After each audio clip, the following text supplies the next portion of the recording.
फरमाया अल्लाह अल्लाह सुम्मा लतुसअलुन्ना यौमइज़िन अनिन नईम।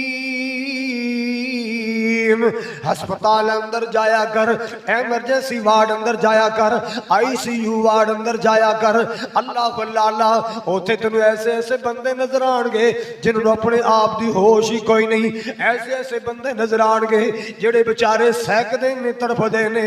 अल्लाह अल्लाह ये तेन समझाना चाहता है। अल्लाह तेन पता चले कि तंदुरुस्ती कितनी बड़ी नेमत है, ये सेहत कितनी बड़ी नेमत। मेरे पाक नबी ने फरमाया नेमतान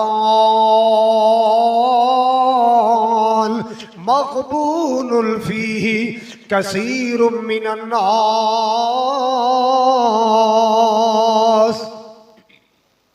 आपने फरमाया दो नेमत ऐसिया ने कि अक्सर लोग ओदे अंदर गफलत करते हैं।